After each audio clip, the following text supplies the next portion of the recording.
Bonjour à toutes et à tous. C'est encore et toujours un plaisir de pouvoir se trouver ici. Pourquoi? Parce que nous avons cet honneur et cette grâce de pouvoir nous tenir, non pas simplement dans une assemblée comme cela, mais la parole de Dieu nous dit que là où deux ou trois sont assemblés, eh bien, le Seigneur est présent au milieu d'eux. Nous avons cette grâce et ce privilège de pouvoir nous tenir debout devant Dieu, devant notre Seigneur. Et ça, c'est pas par nos forces, en ne méritant en aucune chose, mais c'est par la grâce de Dieu que nous pouvons nous tenir ici. Et ce matin, j'aimerais vous parler d'un sujet dont on traite déjà depuis un moment. On va encore parler de travailler pour le Seigneur, mais on va aborder ça encore sous un autre angle. On en a parlé un petit peu brièvement la semaine dernière, mais on voit de plus en plus. J'aurais aimé partir sur autre chose. Moi, j'avais d'autres idées en tête, mais à chaque fois, le Seigneur, dans ce que je lisais, dans ce qu'il me mettait à cœur, me ramenait vraiment vers ce fondement pour être notre vie de disciple, pour pouvoir le servir. Il y a des choses qui sont incontournables. Et on l'a dit et répété ici, on a des œuvres qui nous ont été préparées de toute éternité. Et ces œuvres, pour les accomplir, eh bien, on doit se conditionner pour pouvoir accomplir ces œuvres. On ne peut pas arriver comme ça, aller hop, et commencer à travailler pour le Seigneur. Hein. Ça peut faire rire, mais voilà un bûcheron arrivé en tongs, en short, sans protection, et avec sa petite scie pour abattre un séquoia. Hein, ça serait ridicule. Ah, bien souvent, nous, on se ramène, comme dirait Vincent, en slash, hein, en tongs sur le champ de bataille qui est la vie spirituelle, et on pense pouvoir y arriver comme ça, et on s'étonne de parfois tomber et de se faire mal, et dire, mais Seigneur, qu'est-ce qui s'est passé? Parce qu'on a parlé du repos, qui n'était pas un repos oisif, mais qui était un repos actif. On a parlé de ces œuvres qui nous étaient préparées de toute éternité et quelles elles étaient. On se rappelle que dans ces œuvres, la première d'entre elles, c'est quand même celle de faire de toutes les nations des disciples et de les enseigner dans le Seigneur. Donc c'est celle d'aller propager l'évangile. Mais dans toutes ces œuvres, il faut que nous soyons conditionnés, préparés pour pouvoir les faire. Et on va voir ensemble que eh bien, ce n'est pas l'œuvre qui est la première dans ce conditionnement. L'œuvre, c'est ce qui arrive à la fin de ce conditionnement. Nous, on doit déjà se conditionner, parce qu'on vit dans un monde qui est voué à disparaître, ça on le sait, même si le Seigneur ne s'en chargeait pas, l'homme a fait ce qu'il fallait pour s'en charger. Je ne sais pas si vous écoutez de plus en plus ce jour où on épuise les ressources naturelles de la Terre, il rapproche d'année en année. Et on voit des zones de sécheresse qui s'étendent de plus en plus. On voit des lieux qui étaient verts qui ne le sont plus. On voit des déserts qui s'étendent de plus en plus. Donc on sait que ce monde est amené à disparaître, que le Seigneur agisse ou non. Ça, là, de ce côté-là, on fait les choses très très bien. L'homme, de par son avidité, sa cupidité, pille les ressources de la terre à une vitesse v' pour son propre confort. Et on voit ce que ça donne. Si on va jusqu'en 2 Pierre 3 et qu'on lit les versets 3 à 9, 2 Pierre 3, versets 3 à 9, nous parle de ces derniers temps. 2 Pierre 3, versets 3 à 9. Sachez avant tout que, dans les derniers jours, il viendra des moqueurs pleins de railleries qui marcheront selon leur propre convoitise et diront « Où est la promesse de son avènement? Car depuis que les pères sont morts, tout demeure comme depuis le commencement de la création. » En effet, ils oublient volontairement qu'il y eut autrefois des cieux et une terre qui, du milieu de l'eau et formée par l'eau, surgit à la parole de Dieu, et que par les mêmes causes, le monde d'alors périt submergé par l'eau. Mais par la même parole, les cieux et la terre actuels sont gardés en réserve pour le feu en vue du jour du jugement et de la perdition des impies. Mais il est un point que vous ne devez pas oublier, bien-aimés, c'est que devant le Seigneur, un jour est comme 1000 ans, et 1000 ans sont comme un jour. Le Seigneur ne retarde pas l'accomplissement de sa promesse, comme quelques-uns le pensent. Il use de patience envers vous. Il ne veut qu'aucun périsse, mais il veut que tous arrivent à la repentance. Donc, on le sait, ça a été annoncé. Ce qu'on connaît aujourd'hui, ce qu'on voit de nos yeux, disparaîtra. Le Seigneur aurait pu le faire depuis bien longtemps. On connaît ce qui habite les corps de l'homme, on sait ce qui habitait notre cœur avant de rencontrer le Seigneur, et ce qui peut encore malheureusement parfois l'habiter. Mais Dieu n'a pas gardé à cela. Dieu, il a regardé à sa créature, à celle qu'il a formée de ses mains, à l'amour qu'il avait pour elle, et il a dit non, je ne vais pas la laisser mourir. Et pour cela, il nous a donné Yeshua. Il nous a fait entrer dans cette année de grâce, avant le jour de la colère du Seigneur. On est dans cette année de grâce, et on ne peut pas faire autrement que d'aller à la rencontre du Seigneur, et d'aller à la rencontre des personnes qui ont besoin d'entendre parler de Dieu. Mais pour cela, il faut que nous soyons préparés. Cette extraordinaire patience de Dieu, s'il n'y a personne qui s'en sert, à quoi il va servir? Il pourra attendre encore 2000, 3000, 4000, 5000 ans, peut-être même encore 1 million d'années.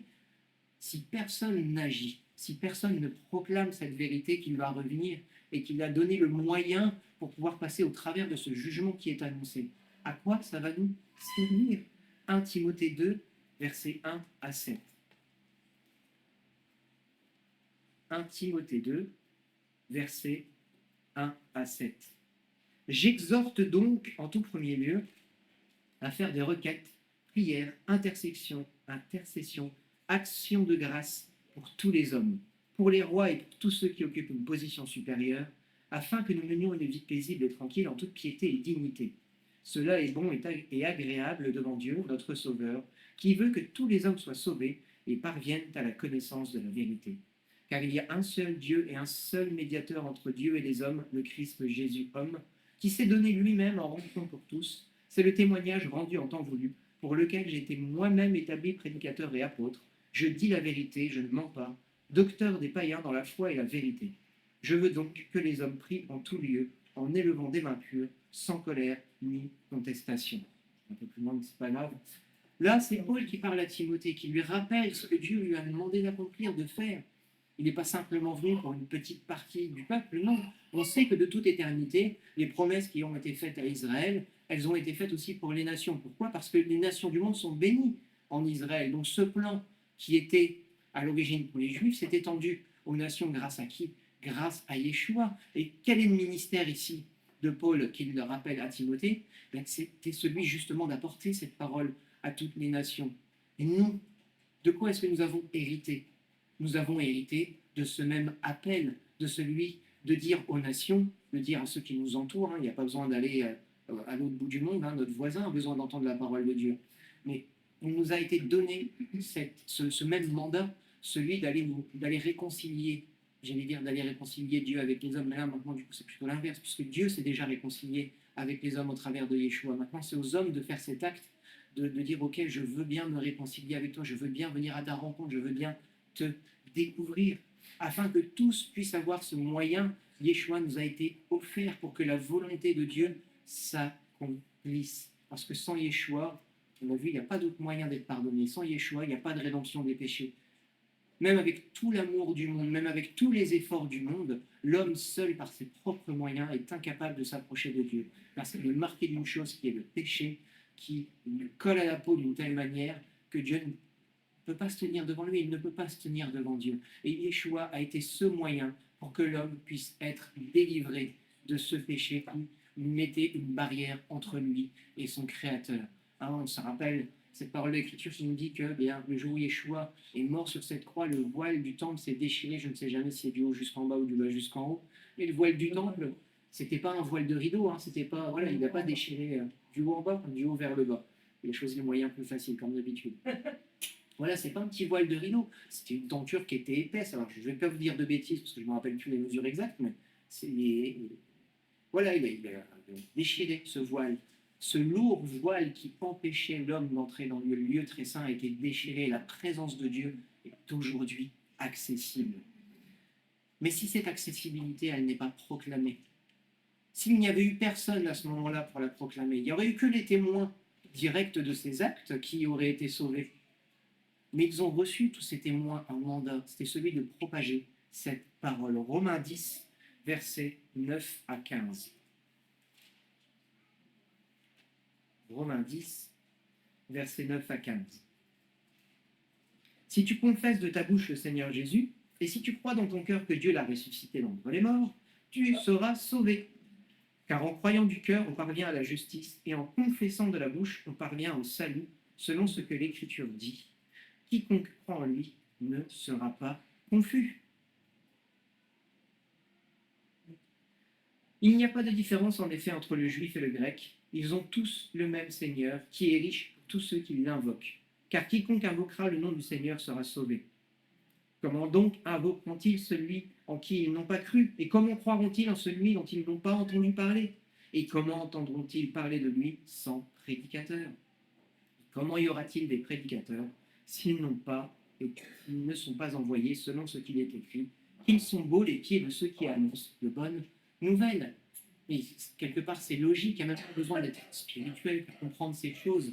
Si on veut qu'un message passe, il faut un moyen pour pouvoir le transmettre. Et ce moyen qu'a choisi Dieu pour pouvoir transmettre cette bonne nouvelle qu'il avait annoncée, ce sont les hommes et les femmes qui eux-mêmes ont entendu cette bonne nouvelle, en ont été convaincus et se sont mis au service de Dieu. On y arrive au service tout doucement. Mais je voulais vraiment, j'avais vraiment à cœur de replanter vraiment ce pourquoi nous agissons, ce pourquoi nous travaillons, ce pourquoi nous avons été appelés.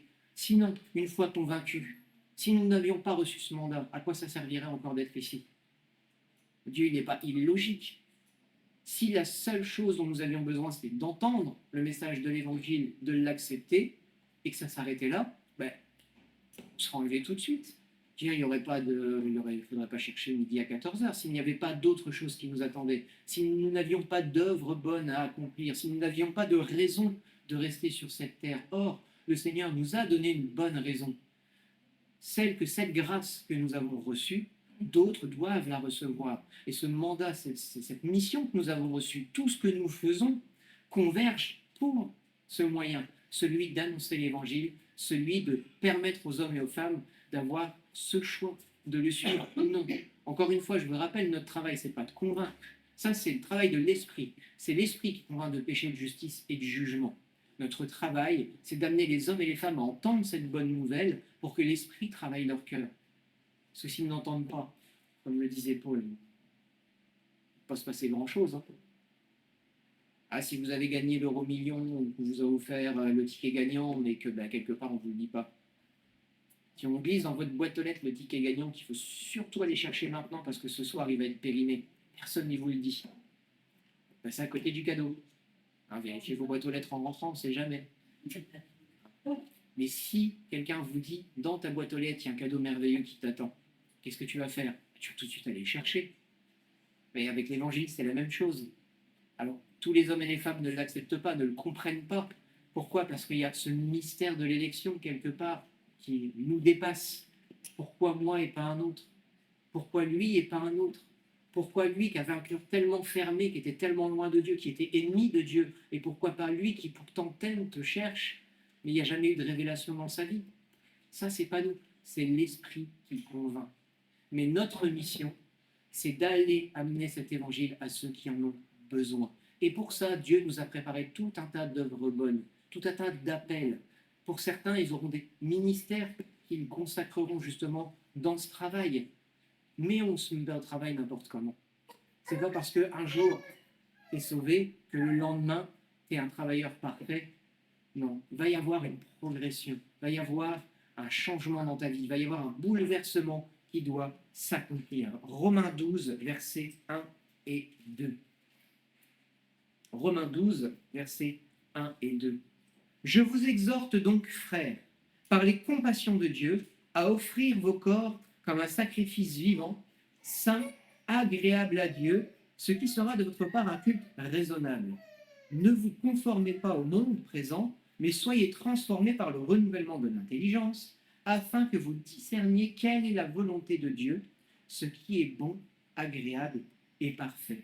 Et là, on voit déjà deux caractéristiques fondamentales, avant même de travailler, avant même de faire quoi que ce soit, on voit deux caractéristiques fondamentales d'un disciple qui veut se mettre au service de son Seigneur.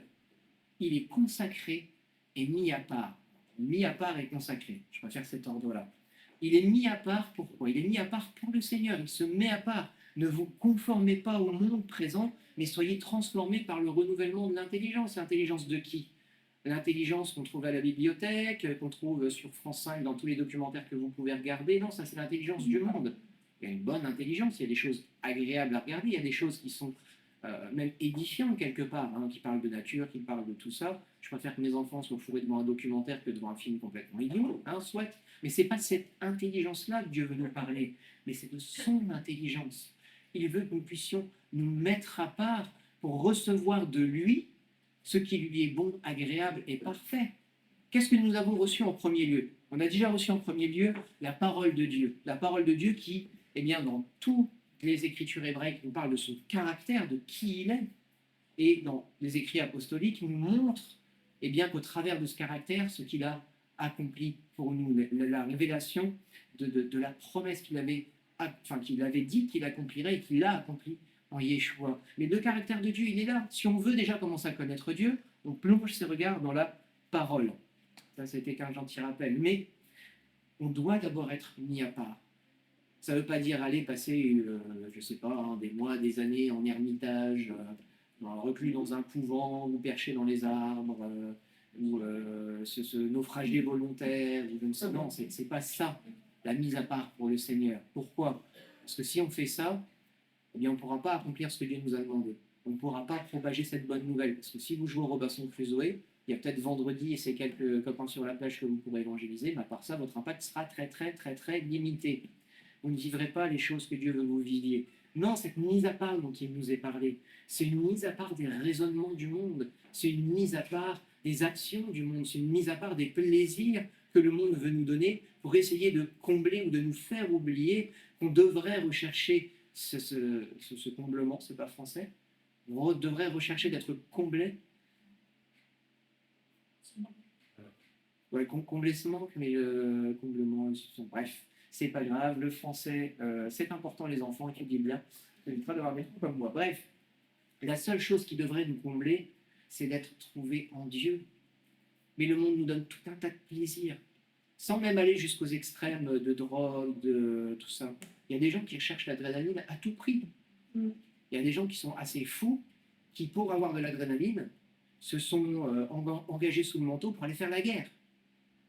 Il y a des gens qui en sont là pour avoir cette adrénaline-là, qui sont tellement... voilà, avant ils sautaient en parachute, j'ai rien contre les gens qui sautent en parachute, rassurez-vous, qui sautaient en parachute, qui faisaient des sports extrêmes, mais on les voit, moi je les appelle des fous, je suis assez admiratif de ces gens qui se jettent d'hélicoptères sur des pics avec un petit parachute et une aile volante. Je ne sais pas si vous l'avez vu, en général, ils sont... bon, je ne vais pas citer la boisson, hein, mais une boisson avec un taureau rouge, les blancs, voilà, ils sont bien sponsorisés, ils font des trucs de plus en plus extrêmes. Pareil, quand ils sautent au-dessus de je ne sais pas combien de dizaines de mètres de voitures, et pour la voiture, quand elle atterrit, elle fait ça, elle fait ça, elle fait ça. Et à quel point il faut être fou, inhibé, pour pouvoir faire ce genre de choses? À quel stade il faut être arrivé pour se dire que la seule chose qui peut nous donner ce genre de sensation, c'est de faire ces extrêmes-là? Mais l'homme cherche à être comblé par quelque chose. L'homme cherche à sentir quelque chose qui le fait se sentir vivant. Et la seule chose qui peut véritablement nous faire sentir vivant, c'est l'Esprit de Dieu en nous. C'est la vie de Dieu en nous qui nous rend véritablement vivants. Et une fois qu'on a reçu ça, il n'y a plus besoin de courir après tous ces palliatifs, après toutes ces chimères que le monde veut nous vendre comme des remèdes miracles à notre mal-être. Le mal-être de ce monde, c'est quoi? C'est de ne pas connaître Dieu, tout simplement. Le mal-être de ce monde, c'est de s'éloigner de plus en plus de la volonté de Dieu pour faire ce qui est de plus en plus mal. Et on voit où ça mène le monde. Ça mène à sa perte, comme je vous le disais tout à l'heure. Dieu n'a pas besoin d'agir pour que ce monde se détruise. Hein. Il y a juste nous, ça suffira. Hein, on y a échappé belle déjà dans les années 80-90. Hein, il y a des chances que ça revienne au galop, mais soit. Pas prophète de valeur. Donc il y a la mise à part, premièrement, je ne vais pas continuer m'étendre là-dessus, mais il y a aussi la consécration. T'es mis à part, c'est bien, t'es Dieu, mais si tu ne mets pas en pratique ce que Dieu te demande, si tu ne marches pas de la manière dont Dieu veut que tu marches, à sa ressemblance, on a été fait à l'image de Dieu, ok, mais si tu as été fait à l'image de Dieu et que tu joues... merci... Je ne sais plus de quel peintre est ce tableau, mais le cri. C'est cet homme qui voit quelque chose de tellement effrayant. Je ne sais plus, c'est un peintre hollandais, certainement. Hein, ils étaient tous un petit peu... quand on voit la vie, même quand quelque chose est beau, la vision de Van Gogh, hein, cette nuit étoilée de Van Gogh, il a une vision complètement déformée du monde. Et cet homme, il était soumis à quoi? À un stress permanent, à l'absinthe, à tous les plaisirs du monde. Et il avait une vision déformée du monde. Et nous, on ne doit pas avoir cette vision déformée, on ne doit pas être déformé par le monde. On doit se laisser former par Dieu pour retrouver notre forme originale. C'est ça finalement, marcher de gloire en gloire, se laisser transformer par l'Esprit. On doit retourner vers ce que nous étions à l'origine avant que le péché ne le détruise. Il faut que nous continuions de marcher jour après jour pour retrouver notre forme, certes, mais aussi notre utilité. Parce que si tu te mets à part et que tu restes mis à part, mais si à un moment tu te consacres pour le service, tu vas réunir les deux conditions nécessaires pour pouvoir servir. Non seulement tu vas être propre au service, mais tu vas être là où tu dois être pour le servir. Donc, je vais prendre l'exemple de vase. Il y a des gens qui sont doués de leurs mains, c'est impressionnant. Moi, vous me connaissez, j'ai 2 mains gauches et 5 pouces à chaque main. Il ne faut rien me demander de manuel ou alors il faut me dire quoi faire exactement parce que c'est. Voilà, je fais partie de ces gens qui, dans leur tête, ça fonctionne, qui, dès qu'ils essayent de le faire, ça fonctionne plus. Mais il y a des gens qui, dans leurs mains, ont de l'or et ils façonnent, on va prendre des vases. Ces gens qui, sur un tour, voilà, il faut déjà faire tourner le bazar, il faut que ce soit bien symétrique parce que sinon votre truc il part blablabla, si ça ne ressemble plus à rien. Donc ils montent ce vase, ils le font, ils passent du temps, ils le font cuire une première fois, ils le décorent, ils le laquent, ils le remettent au four, ils le sortent. Ah, c'est beau. Et ça finit sur une armoire. Ah, c'est beau, ça sert à rien. On est mis à part, on connaît le Seigneur, on est spirituel, mais on ne sert à rien. Par contre, il y en a d'autres, des vases, qui sont faits par des gens comme moi. Ah, on les fait, on les monte, c'est tordu, c'est bancal, on s'énerve parce que ça ne marche pas, on fait cuire comme ça, sauf qu'il n'y avait pas la même épaisseur partout, donc il y a des trous.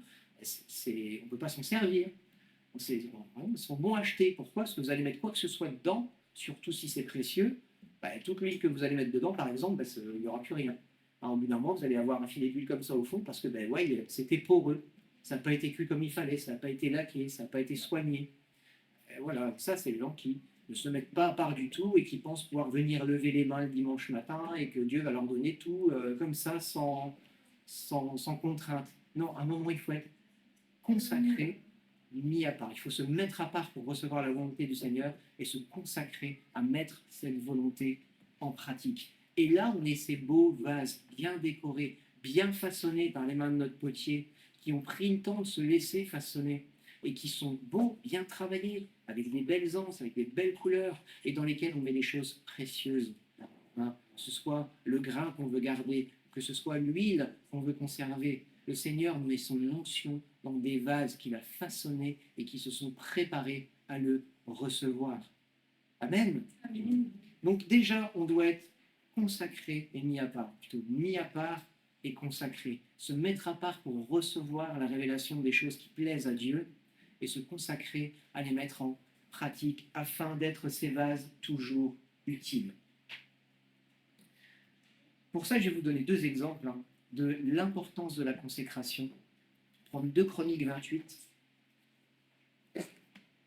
Et là, on a 2 Chroniques 28, versets 24 à 27. C'est Ahaz qui fait ce qui est mal et qui abandonne les ustensiles du temple. Pourtant, c'est que des ustensiles, c'est que des coupes, des fourchettes, des cuillères, je ne sais plus trop ce qu'il y avait. Mais ce ne sont que des ustensiles quelque part. Ce sont juste des moyens d'accomplir quelque chose. 2 Chroniques 28, versets 24 à 27. Ahaz rassembla les objets de la maison de Dieu et les mit en pièces. Il ferma les portes de la maison de l'Éternel, il se fit des autels dans tous les coins de Jérusalem, et il établit des hauts lieux dans chacune des villes de Juda pour faire brûler des parfums à d'autres dieux. Il irrita ainsi l'Éternel, le Dieu de ses pères. Le reste de ses actes et toutes ses entreprises, les premières et les dernières, cela est écrit dans le livre des rois de Juda et d'Israël. Ahaz se coucha avec ses pères et on l'ensevelit dans la ville de Jérusalem, car on ne le mit pas dans les tombeaux des rois d'Israël. Son fils Ézéchias régna à sa place. Donc on a Ahaz qui se fiche complètement du temple de Dieu, qui en détruit les ustensiles et les objets, et qui fait ce qui est mal à l'Éternel, donc il va rendre des cultes à d'autres dieux ailleurs. On voit que lui, la sanctification, la consécration, c'est pas son sujet principal. Lui, il avait certainement d'autres intérêts qui lui rapportaient plus dans l'immédiat.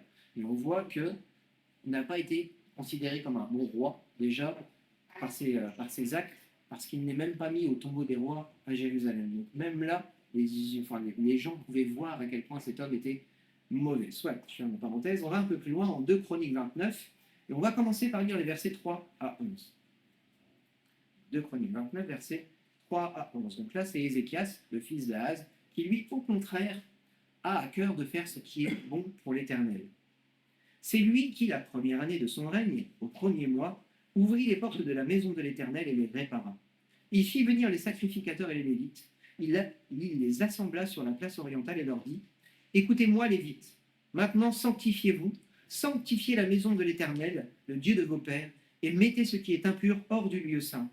Car nos pères ont été infidèles, ils ont fait ce qui est mal aux yeux de l'Éternel notre Dieu, ils l'ont abandonné, ils ont détourné leur regard du sanctuaire de l'Éternel et lui ont tourné le dos. Ils ont même fermé les portes du vestibule, ils ont éteint les lampes, ils n'ont offert au Dieu d'Israël ni parfum, ni holocauste dans le lieu saint. Aussi, l'indignation de l'Éternel s'est répandue sur Juda et sur Jérusalem, et il en a fait un objet de terreur et de désolation et de moquerie, comme vous le voyez de vos yeux. Voici ce que nos pères sont tombés.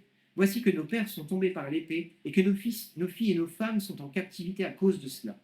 Maintenant, j'ai à cœur de conclure une alliance avec l'Éternel, le Dieu d'Israël, pour que son ardente colère se détourne de nous. Maintenant, mes fils, cessez d'être négligents, car vous avez été choisis par l'Éternel pour vous tenir devant lui à son service, pour être ses serviteurs et pour lui offrir des parfums. Et si on va un peu plus loin, pour prendre à partir du verset 16 jusqu'au verset 19, les sacrificateurs entrèrent dans l'intérieur de la maison de l'Éternel pour la purifier. Ils sortirent toutes les impuretés qu'ils trouvèrent dans le temple de l'Éternel, jusque dans le parvis de la maison de l'Éternel, où les Lévites les reçurent pour les emporter dehors dans le ravin du Cédron. Ils commencèrent à sanctifier le temple le premier du mois. Le 8e jour du mois, ils entrèrent dans le vestibule de l'Éternel et mirent 8 jours à sanctifier la maison de l'Éternel. Le 16e jour du premier mois, ils avaient achevé. Ils entrèrent ensuite chez le roi Ézéchias et dirent, nous avons purifié toute la maison de l'Éternel, l'autel des holocaustes et tous ses accessoires, la table aux rangées de pain et tous ses accessoires. Nous avons remis en état et sanctifié tous les objets que le roi Ahaz, dans son infidélité, avait profanés pendant son règne. Ils sont devant l'autel de l'Éternel. Alors on pourrait se dire, c'est un peu fort quand même. C'était juste des coupes, juste une table, c'était juste tout ustensile qui est destiné au service de Dieu. Quand je dis ustensile, j'allais dire homme, mais bon, on n'est pas des ustensiles. Mais nous sommes mis au service de Dieu. Alors que ce soit les hommes qui ont pris le temps de se purifier, que ce soit le lieu, que ce soit les accessoires, jusqu'au plus petit objet, rien d'impur ne pouvait rester dans la maison de Dieu. Et tout ce qui devait servir au service du Seigneur, tout a dû être purifié. Et nous de même, cette consécration, cette sanctification va avoir ce même rôle. Cette mise à part, elle va déjà chasser de nous tout ce qui était ancien, mauvais et impur. Et cette consécration, elle va nous permettre de nous purifier pour le service, de nous rendre propres au service. On ne peut pas servir le Seigneur n'importe comment. Alors on arrive, je fais n'importe quoi la semaine et le dimanche, je viens lever les mains. Ça ne marche pas comme ça. Bien sûr, on n'est que des hommes, bien sûr, ça nous arrive de pécher, même si on tenait sa chair en bride parfaitement, ne serait-ce qu'en penser à un moment, on pêche de toute manière. On est comme ça. Mais le Seigneur nous a donné un moyen, celui de la croix, pour revenir à lui, lui demander pardon et être purifié. Il a dit à ses disciples que vous n'aurez plus besoin que de vous laver les pieds. Mais il faut quand même de temps en temps se laver les pieds. Mais il faut qu'on soit pur pour le service. Il faut qu'on soit pur pour le service. Pourquoi? Sinon le Seigneur ne peut pas demeurer avec nous. Et bien souvent, on arrive, on se dit « Ah, c'est pas grave ». C'est la chose pour laquelle tu te dis « Ah, c'est pas grave » qui en fait est plus ancrée en toi et qu'il va falloir aller chercher à la tenaille pour que le Seigneur te l'enlève. Pourquoi? Parce que ce que tu considères comme pas grave, pour l'Éternel, il n'y a pas de degré de gravité. Le péché mène à la mort. Du plus petit mensonge jusqu'au plus grand des crimes, c'est un péché. Et tout péché non confessé va donner une autorité à l'ennemi dans ta vie dont il va se servir pour te mener à la mort. Si c'est une toute petite porte, j'aime bien cette analogie que fait Vincent avec la porte que tu ouvres, et voilà, tu as un cirque qui débarque en ville, tous les animaux sont échappés, tu as des lions, des tigres, des ours, des éléphants, des chats, alors je ne sais pas s'ils ont des mulots, des souris au cirque, peut-être des puces de cirque aussi, tiens. Tu ouvres la porte, tu ne sais pas ce qui va rentrer. Si c'est une puce de cirque, ça va pas être trop compliqué. Et déjà, si tu la vois, ça va être bien. Tu peux peut-être marcher dessus par inadvertance, tu ne te rendras peut-être même pas compte qu'elle était là. Si c'est l'éléphant qui rentre, il va pas te manger, mais dans sa panique, il va peut-être pouvoir te piétiner. Ça reste dangereux. Si c'est un prédateur qui rentre, c'est un tigre qui rentre, c'est un lion qui rentre. Je donne pas cher de ta peau, je donne pas cher de la mienne non plus, je cours pas assez vite pour le semer de toute façon. Je ferai peut-être partie de ceux qui se font manger en premier pour permettre à ceux qui courent plus vite de pouvoir s'échapper. On ne sait pas ce qui va rentrer. Pourquoi est-ce que le Seigneur nous demande de nous tenir à la brèche et de veiller en tout temps? Parce que le diable rôde comme un lion rugissant, on l'a vu ça la semaine dernière ensemble. Et la première occasion qu'il va avoir de pouvoir nous taper dedans et de nous mettre à terre, il va la saisir. Il n'y a pas de souci. À nous d'être vigilants et de faire attention, de nous mettre à part pour recevoir sa volonté et de nous consacrer à mettre cette volonté en pratique pour ne pas être trouvés sans défense. Éphésiens 2, versets 8 à 10. Éphésiens 2, versets 8 à 10.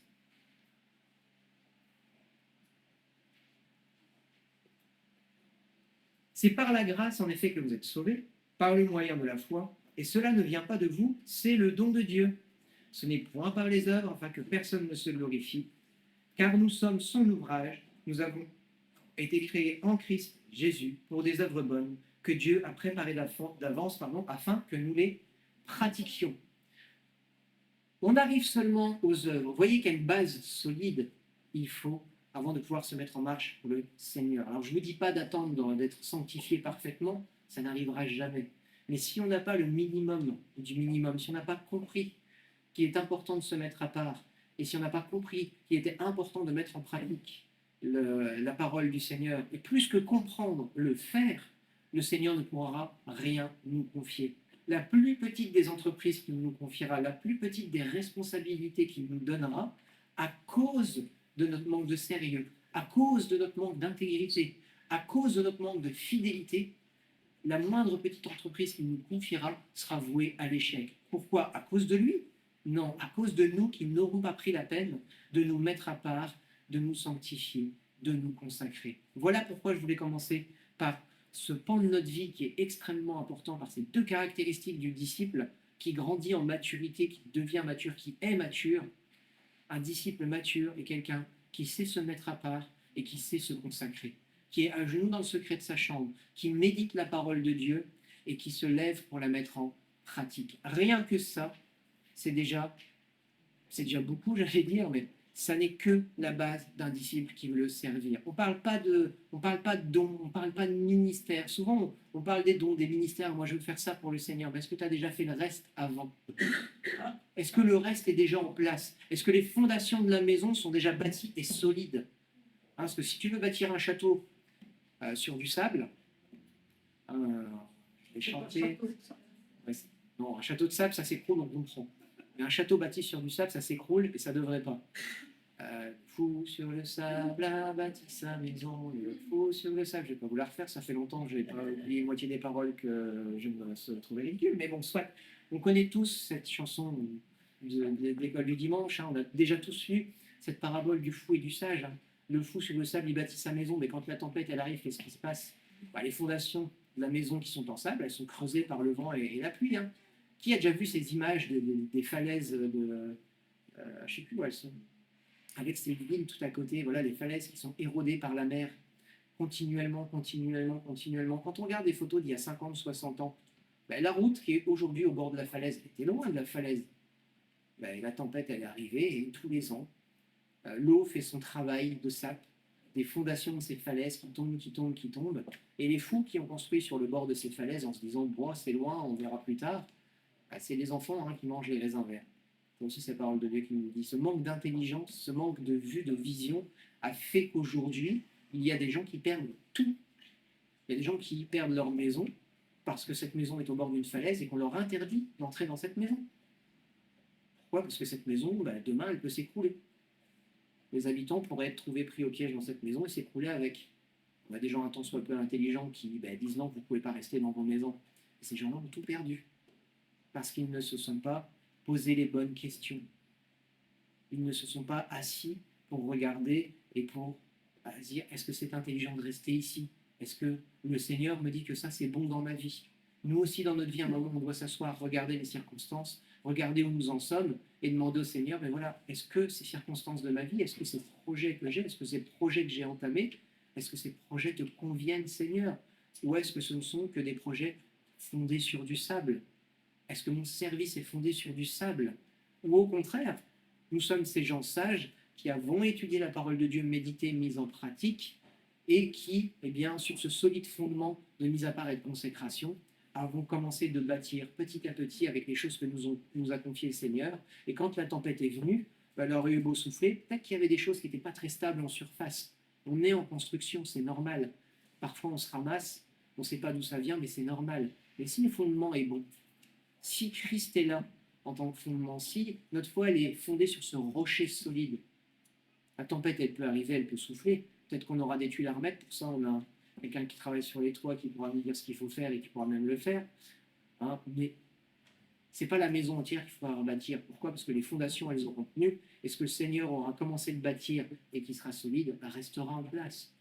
Mais il faut qu'on ait ces fondations. On ne peut pas envisager d'avoir un quelconque appel ou un quelconque ministère ou je ne sais quoi si on n'a pas ces fondations solides.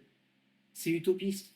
Tu vas commencer à construire quelque chose qui peut-être va briller, peut-être va porter du fruit à première vue, mais dès que la première épreuve sera arrivée, le Seigneur le permettra. Pourquoi? Pour révéler que ton œuvre n'est pas fondée sur lui, elle est fondée sur toi, elle est fondée sur ton envie.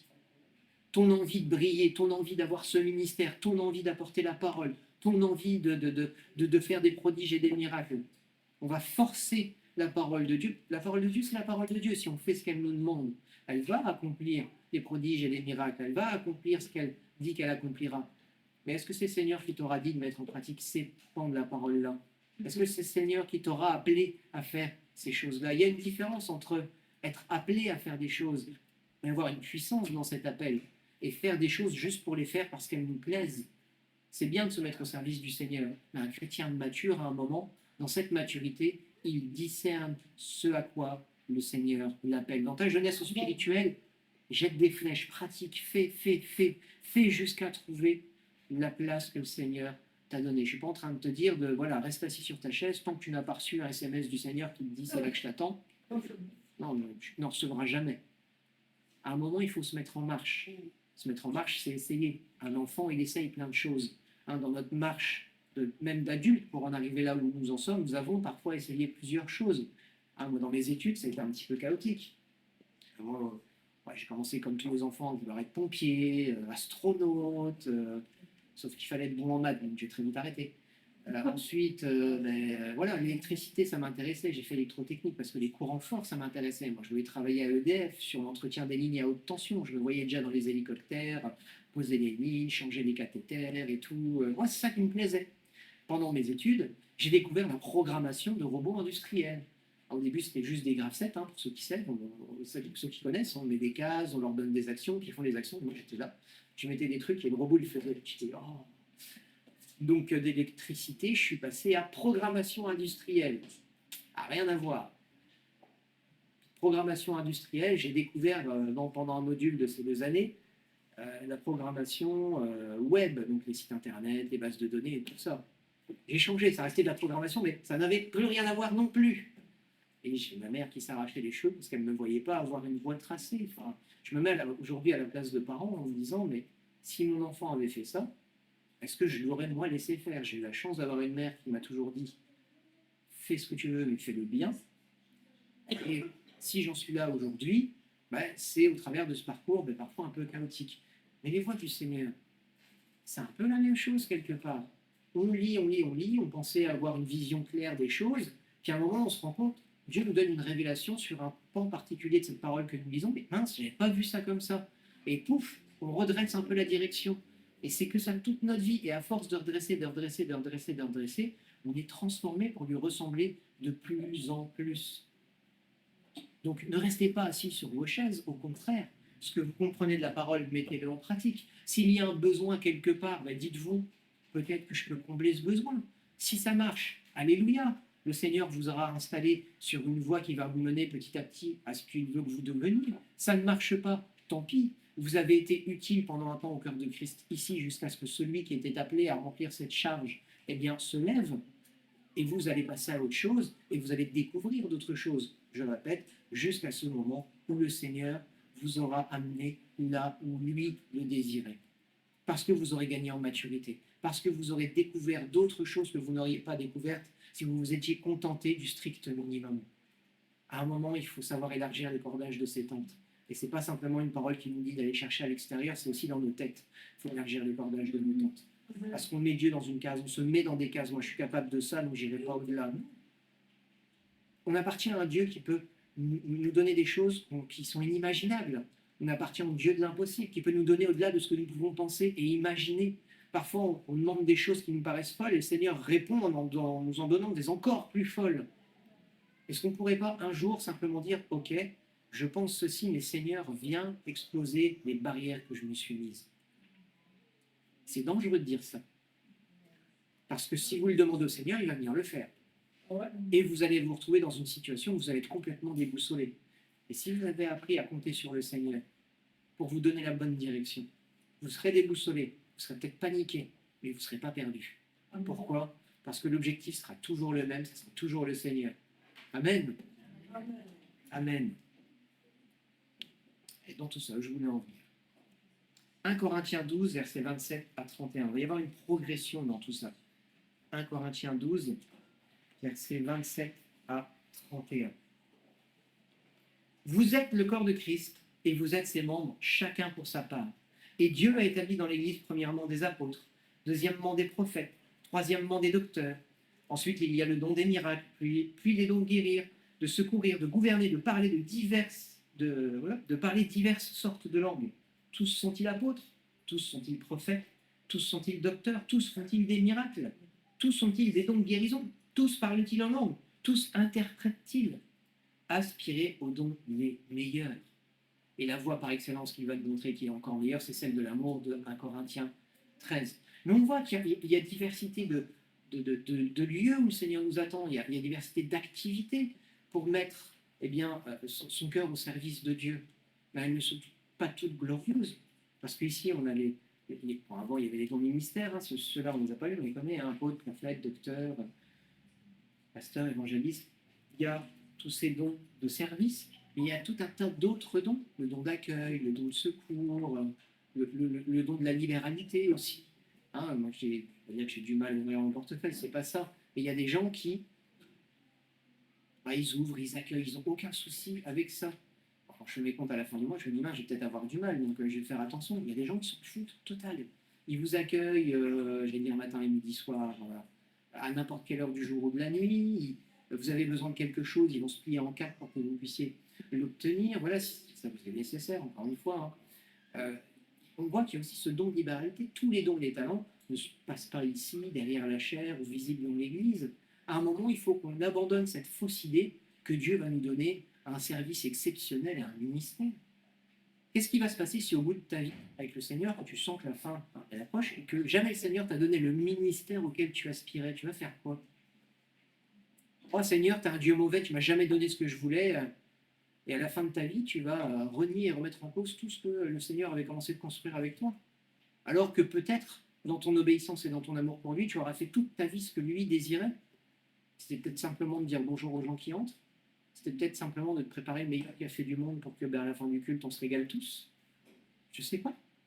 Il y a diversité de dons, il y a diversité de talents, il y a diversité d'activités. Et toutes les activités n'ont pas à être grandes dans des yeux d'homme. Mais toutes les activités, et ça on l'a déjà vu, mais je le répète, toutes les activités sont importantes pour le Seigneur. Quoi que tu fasses, que tu remettes au millimètre les chaises le matin parce que tu es un petit peu, je ne vais pas dire que tu as des tocs, mais tu aimes bien que les choses soient bien ordonnées, bien visibles, et quelque chose quand les choses sont bien ordonnées, c'est agréable à l'œil. Hein, c'est toujours mieux que des chaises qui se mettent en duel dans un coin, et puis voilà, on ne rentre pas dans un chaos, on rentre dans quelque chose qui est bien ordonné, c'est tout de suite bien agréable. Oui, j'aime que mon lit soit refait le matin, parce que j'aime me coucher dans un lit fait, alors que c'est complètement inutile. Hein, moi-même, je disais quand j'étais jeune.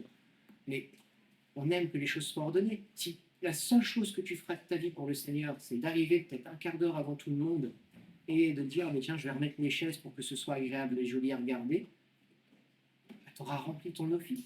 Moi, je me souviens de ce témoignage que nous donne régulièrement Vincent de cet homme qui était simple, je ne sais pas ce qu'il avait comme maladie, mais en tout cas, il était limité mentalement, mais son travail, c'était de mettre les chaises et de mettre un bouquet de fleurs devant la chaire. Il l'a fait, c'était peut-être bien le frère d'Anita Pierce ou quelque chose comme ça. Il l'a fait parfaitement toute sa vie. Et quand le Seigneur a repris cet homme, la servante, elle était triste, elle dit, mais pourquoi tu l'as repris? Elle dit, mon fidèle serviteur a accompli toute sa tâche. C'est quoi notre espérance au final? C'est d'avoir le plus beau des ministères sur terre, de déplacer les foules et qu'on scande notre nom à chaque fois qu'on se déplace? Ou est-ce que, quand on aura quitté cette terre et quand on se tiendra devant notre Seigneur arrive et nous dise, viens bon et fidèle serviteur, entre dans le repos de ton maître? Ah, il y a deux issues à la fin de cette vie. C'est viens bon et fidèle serviteur, entre dans le repos de ton maître, ou qu'on le jette dehors là où il y a des cris et des grincements de dents, parce qu'on n'aura pas fait justement ce que le Seigneur nous a demandé. Désolé. Il faut mettre des plus grosses affiches. Donc, si à un moment on sait. Voilà. Interlude musical terminé. Si à un moment on sait à quoi on est appelé, notre travail c'est de faire ce qui nous est demandé.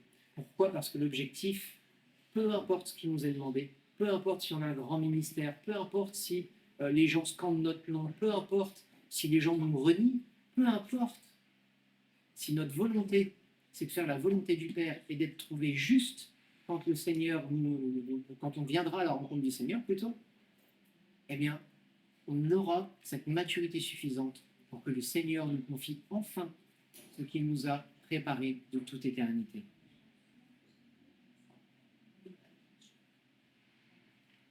Exode 30, versets 22 à 30.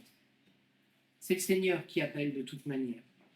Dans tout don, dans tout ministère, c'est déjà le Seigneur qui donne ces dons, c'est l'Esprit qui distribue les dons, mais les ministères, les places, les services qu'on doit rendre, c'est sur l'appel du Seigneur. Ce qui n'est pas fait sur l'appel du Seigneur ne portera pas de fruits, ni dans votre vie, ni dans la vie de ceux qui vous entourent. Pourquoi? Parce qu'on ne fera pas la volonté du Seigneur, on ne sera pas là où le Seigneur nous attend. Mais on a beau se consacrer, on a beau se mettre à part déjà, on a beau se consacrer, on a beau mettre en pratique nos dons, il va nous manquer une chose pour que ce qu'on met en œuvre, pour que ce qu'on fait soit porteur de fruits. Et cette chose, c'est l'onction du Seigneur. Et cette onction, elle ne s'invente pas. Exode 30, versets 22 à 30. L'Éternel parlait à Moïse et dit, prends des meilleurs aromates, 500 cycles de myrrhe, de celles qui coulent d'elles-mêmes. La moitié, soit 250 cycles de cinnamome aromatique, 250 cycles de roseau aromatique, 500 cycles de cassis selon le cycle du sanctuaire, et un hin d'huile d'olive. Tu feras avec cela une huile pour l'onction sainte, composition de parfum selon l'art du parfumeur, ce sera l'huile pour l'onction sainte. Tu en oindras la tente de la rencontre et l'arche du témoignage, la table et tous ses ustensiles, le chandelier et ses ustensiles, l'autel des parfums, l'autel des holocaustes et tous ses ustensiles, la cuve avec sa base. Tu consacreras ces objets et ils seront très saints, tout ce qui les touchera sera consacré. Tu oindras Aaron et ses fils, tu les consacreras afin qu'ils exercent pour moi le sacerdoce. Et si on continue la lecture, on voit que cette onction, elle n'est à surtout pas reproduire. Cette onction, elle est dédiée à ça, et cette onction ne doit pas être utilisée pour quoi que ce soit d'autre. L'onction de Dieu, c'est l'onction de Dieu. Tout ce qui sert Dieu doit être consacré, et surtout doit être loin. Si tu n'as pas reçu d'onction dans ce que tu fais, tu n'auras pas de puissance, tu n'auras pas d'impact. Tu peux être le meilleur prédicateur du monde, tu peux être le meilleur musicien du monde. Si l'onction du Seigneur ne descend pas sur toi, tu ne resteras que ça, le meilleur prédicateur et le meilleur musicien. Tu feras de la belle musique, tu parleras, tu diras des beaux messages, on aimera venir écouter ta langue de miel, et le reste, est-ce que ce message sera porteur d'onction? Si l'onction du Seigneur n'est pas là, bien sûr que non. L'onction du Seigneur, elle descend sur tous ceux qu'il veut consacrer pour son service. Alors c'est bien d'être mis à part et consacré. On grandit, on découvre, on met en pratique ses dons, c'est bien, alléluia. Mais à un moment, quand le Seigneur appelle, il appelle pour un service particulier. Et ce qu'on doit rechercher, C'est l'onction du Seigneur. Où est-ce qu'elle se trouve, l'onction du Seigneur? Elle se trouve dans notre relation. Voilà pourquoi la mise à part et la consécration sont deux traits essentiels de la personne qui veut servir le Seigneur. Sans mise à part, sans consécration, il n'y a pas d'onction. Tu peux avoir les meilleurs dons du monde, bah, tu feras comme tous ces musiciens du monde qui, par leurs efforts, ont atteint les sommets, bah, tu ne seras pas plus que ça. Tu peux le faire dans le monde chrétien évangélique. Hein. Il y a des rockstars chez nous. Hein. C'est assez impressionnant. Ça fait même peur quelque part. Parce qu'il y a des foules qui se déplacent plus pour Jésus, mais qui se déplacent pour voir certains noms. Et je ne vais pas en donner parce que je suis même certain que dans ces groupes, ces gens-là aiment le Seigneur. Ce n'est pas ce que je remets en cause. Mais quand je vois les foules se déplacer, quand un nom est annoncé, je me dis mince en fait. Une personne qui aurait moins d'impact mais plus d'onction, personne ne viendrait le voir. Abdelkader Karik se déplace à Paris, ayant exposé, vous voulez, mais personne. Moi, je suis qui pour le monde? Je suis personne. Vous serez peut-être là, merci. Mais quelque part, je ne remplirai pas un stade. Ce n'est pas mon but non plus, quelque part. Seigneur, si un jour c'est le cas, ben, ça sera le cas. Mais ce n'est pas mon but. Mais si c'était la volonté du Seigneur, parce que mon nom n'est pas connu, personne ne viendrait. Par contre, vous mettez dans un stade un Marcelo Tunasi ou n'importe quel autre ministère, je n'ai rien contre cet homme ni contre les autres ministères, mais parce que leur nom a un poids, il y a des hommes et des femmes qui font des milliers de kilomètres pour venir voir ces hommes et ces femmes. Alors, ils ont reçu des ministères à part, ils ont reçu des ministères particuliers, c'est certainement ce à quoi Dieu les appelle. Je ne sais pas, je ne juge pas les ministères, loin s'en faut. Je nous demande de nous mettre en garde. Pourquoi nous nous déplaçons? Pourquoi est-ce que nous faisons les choses? Est-ce que c'est véritablement pour le Seigneur, pour lui faire plaisir? Ou est-ce qu'on ne recherche que le sensationnel? Hein, il y a eu un mouvement qui malheureusement est en train de renaître, hein, où il y a des plumes d'ange, des paillettes d'or qui descendaient. Ça a été terrible. Pourquoi? Parce qu'on a réduit l'œuvre de Dieu à du sensationnel, à du spectaculaire. Et on ne vient pas à un spectacle quand on vient rencontrer le Seigneur. S'il se passe des prodiges et des miracles, alléluia, mais il se passera des prodiges et des miracles, pourquoi? Parce que la parole de Dieu aura été annoncée, parce que l'évangile aura été proclamé. On ne vient pas à une rencontre de miracles, on vient à une rencontre avec Dieu. Le ministère, c'est bien. L'appel, c'est beaucoup mieux. Et l'onction est ce qui prime. Tu n'as pas d'onction, tu n'as pas de puissance. Tu n'as pas d'onction, tu n'as pas de ministère. Tu n'as pas de vie de consécration, tu n'as pas de mise à part, tu n'as pas de ministère. Tout va ensemble. Un serviteur, s'il veut véritablement servir l'Éternel, qu'est-ce qu'il va faire? Il va commencer par se mettre à part et à se consacrer. Ça, c'est le travail de toute une vie. Dès le démarrage jusqu'à la fin. Pourquoi? Parce qu'on ne connaîtra jamais véritablement le Seigneur. Jusqu'à ce jour où nos corps seront transformés, notre intelligence parfaitement renouvelée, peut-être comprendra-t-on à ce moment-là qui il est véritablement. Mais toute notre vie sur cette terre, ça va être une vie de consécration, de mise à part et de consécration. Pourquoi? Pour connaître notre Dieu et commencer à le servir. Petitement, déjà au départ, le Seigneur va nous confier des petites choses. Mais si on est fidèle dans ces petites choses, les choses qui vont nous être confiées, pour le Seigneur, elles seront de plus en plus importantes. Et elles iront jusqu'à cet appel particulier que Dieu a posé sur notre vie. Et cet appel particulier, ce n'est pas forcément prédicateur, ce n'est pas forcément évangéliste, ce n'est pas forcément chantre, ce n'est pas forcément apôtre, ce n'est pas forcément tout ce que vous voulez. Ça peut être le plus petit des appels. Pour le Seigneur, ce sera toujours le plus grand des appels parce que ce sera l'appel de votre vie. Donc qu'on ne se mette pas de barrière, qu'on ne se mette pas de frein à ce que Dieu peut faire dans notre vie, qu'on ne se frustre pas de ne pas être telle ou telle chose, mais au contraire, qu'on se réjouisse d'être dans le Seigneur, d'être là où le Seigneur nous attend, de ne pas chercher l'adrénaline spirituelle quelque part en disant ah ouais, moi je veux être derrière, je veux pouvoir recevoir l'onction, je veux... L'onction, c'est pas de l'huile, l'onction, c'est pas un chant, l'onction, c'est la présence de Dieu qui descend sur toi. C'est l'onction du Seigneur qui tombe sur toi pour te donner une autorité, pour faire quelque chose de particulier, pour faire un travail particulier. Peut-être vas-tu recevoir un jour une onction qui sera juste pour cette journée-là, pour que tu accomplisses une tâche particulière. Peut-être qu'après, elle ne viendra plus. Peut-être bénéficieras-tu de l'onction de quelqu'un qui est dans la pièce. Moi, ça m'est déjà arrivé, j'ai pas souvent des paroles de connaissance. Hein. Pour ainsi dire, quasiment jamais, ça m'est arrivé 2 fois. Et 2 fois, pourquoi? Parce que quelqu'un avait cette onction dans la pièce. C'était 2 réunions de jeunes. On était à plusieurs églises. Et la personne qui avait justement cette onction se met à prier et on sent la présence du Seigneur qui descend. Et cette onction, elle a été déversée. Et je n'ai pas été le seul à pouvoir donner une parole de connaissance. Même moi, j'étais étonné. Je suis allé vers deux personnes. J'ai commencé à parler. Je dis, Seigneur, c'est un pas de toi, je vais être ridicule. Mais j'ai continué de parler. Et à la fin, je leur ai demandé, est-ce que vous avez un besoin? Est-ce que vous voulez qu'on prie pour quelque chose? Et ces deux personnes m'ont dit, c'est un jeune homme et une jeune femme, ils m'ont dit, tu as tout dit, tu as dit tout ce que nous avions besoin d'entendre. Ça ne s'invente pas. Est-ce que ça s'est repassé depuis? Une fois, dans ces mêmes réunions de jeunes, plus jamais après. Et je n'ai pas cette onction, mais j'en ai bénéficié. Il faut qu'on soit alerte, parce qu'à un moment donné, le Seigneur peut nous donner ce dont nous avons besoin pour une tâche particulière.